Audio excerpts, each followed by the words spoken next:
In this episode, we're going to talk more about some weird, rare, and awesome G.I. Joe products from the 1980s. So, stick around.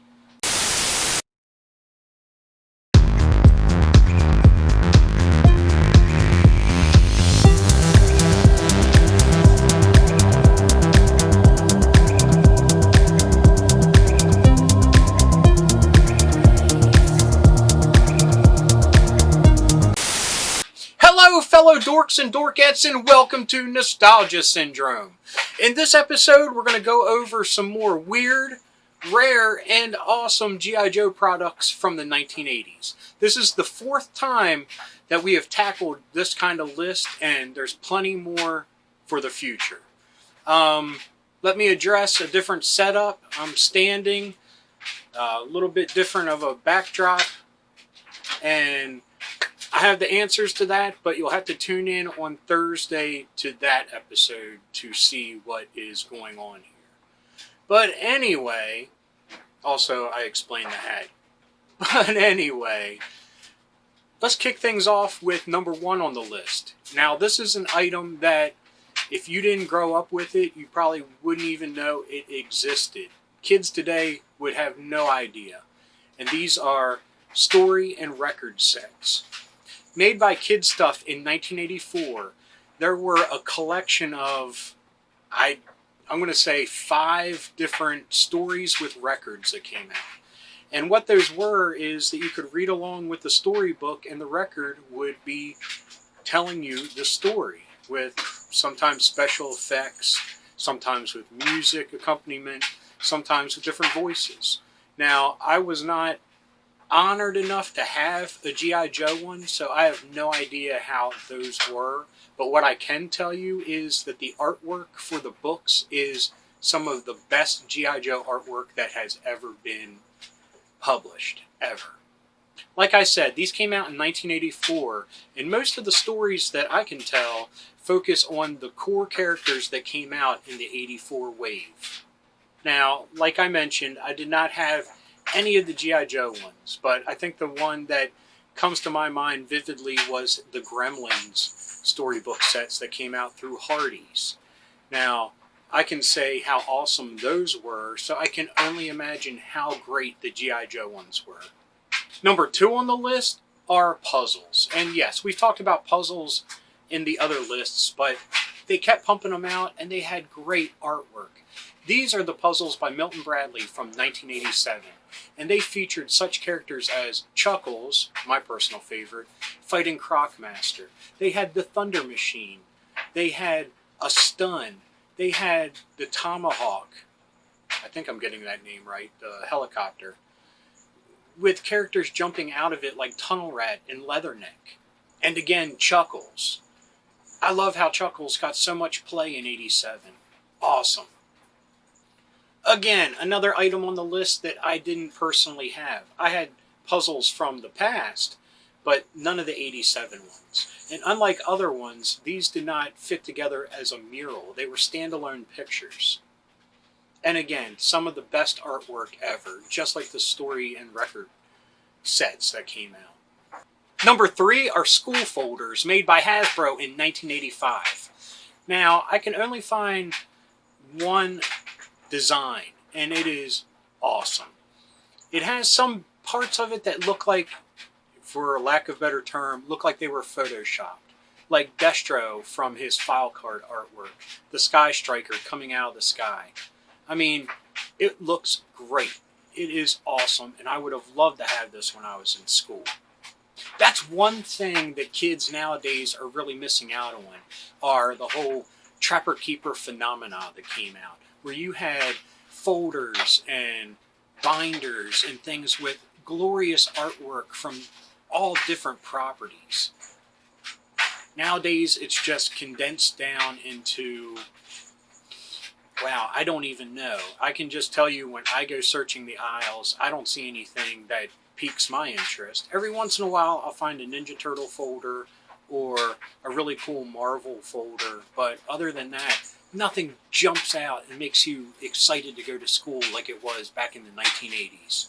And while we're talking about school, the next thing on the list are erasers from 1986. You had two different styles of erasers that came out. You had awesome figure erasers with characters such as Televipers and Dr. Mindbender. And you had die-cut ones with characters such as Serpentor and Dialtone. Again, items that would get you so fired up to go to school and show these off to everybody, to show your love for G.I. Joe. Number 5 on the list is a personal favorite and something I never had as a kid, and those are laser blazers. These expensive stickers were the pinnacle of sticker technology at the time, with their not even hologram, but they were rainbow, iridescent, somewhat 3D, just awesome. I mean, I guess you could say they were holographic, but there were a couple different waves of G.I. Joe ones, and every property had a laser blazer attached to it. My Little Pony, G.I. Joe, Transformers, He-Man, you name it, there was a laser blazer for it. Unfortunately, with technology this cutting edge, it came with a high price tag, which is why I was never able to get one. Number 6 on the list takes us back to the golden age of G.I. Joe, 1982, and those are sliding puzzles. Do you remember these things? Where it was a puzzle broken up into different squares. They were plastic. You would take the one circle out that held it, and then you would have to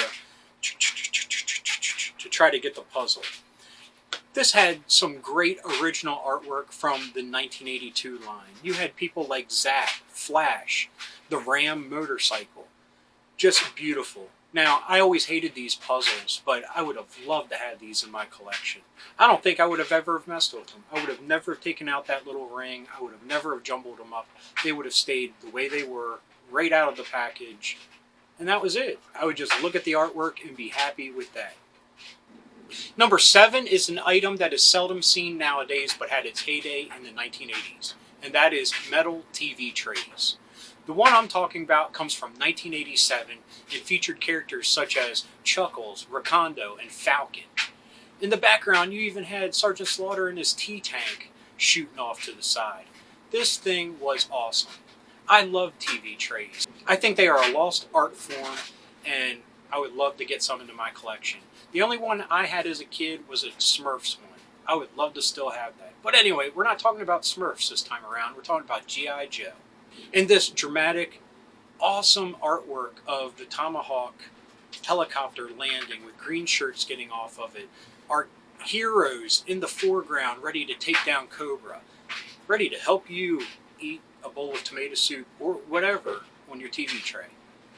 Number 8 on the list is where the whole Pinterest fail began in the 1980s. You know, like on Pinterest, you see an awesome cake or cookie, and you think, hey, I can do that, but when you make it, it looks like crap. Well, this is where it began, with cake pans. Just like everything in the 80s, properties were flying out the window, and everyone had to have their share. Now, cake pans, sounds easy, right? No, because they would have professionals decorate the cakes that were seen on the artwork on the pan itself.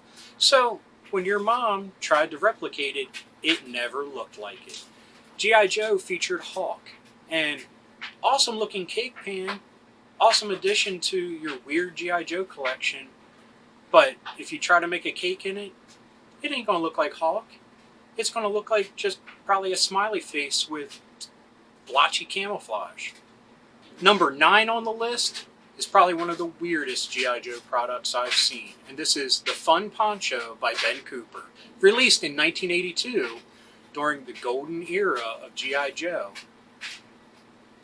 You look more like a thug, a thief, a robber, a bandit, but not G.I. Joe. Why does it need a mask? Aren't ponchos just supposed to keep you dry when it rains? Why do you need a mask for that? I mean, it looks like you're going to hold up a convenience store, not stop Cobra. It looks like you're going to join Cobra. That would be cool, a Cobra poncho with a mask. Now, that would fit. Anyway, it featured artwork with Grunt on it, which, that's cool. But the mask, man, why the mask? Now, number 10 on the list is probably one of the most awesome things that I have found so far, and that is a Vamp toy box from 1983. This particle board toy box featured great artwork of a vamp, all four sides, and it looks like it has Breaker driving it because of the beard. But how awesome is that? You imagine having your toys in this, and it comes on wheels, so you can cart it around with you wherever you were in the house and bring your G.I. Joe collection with you. Like I said, this is one of the most awesome things I have found for our lists. It's just beautiful, breathtaking, it's weird, it's rare, and it's awesome. It's all three things wrapped up in one. I would have loved to have this as a kid. I would love to have this now, but I'd probably end up breaking it because I'd try to sit in it. Anyway, this was just a short list of 10 weird, rare, and awesome G.I. Joe products from the 1980s. Like I said, this is part 4 of the series, and there's plenty more to come up. But I hope you enjoyed this episode. If you did, please give me a thumbs up. If you got something to say, please leave a comment. I love reading them, and I love getting back to everybody. And if you're new around here and you enjoyed this, or any of the episodes that YouTube is recommending down below, please hit subscribe. And if you hit that little bell icon, you'll be notified whenever there's a new episode. So, until next time, thanks for watching, keep being rad, and stay dorky.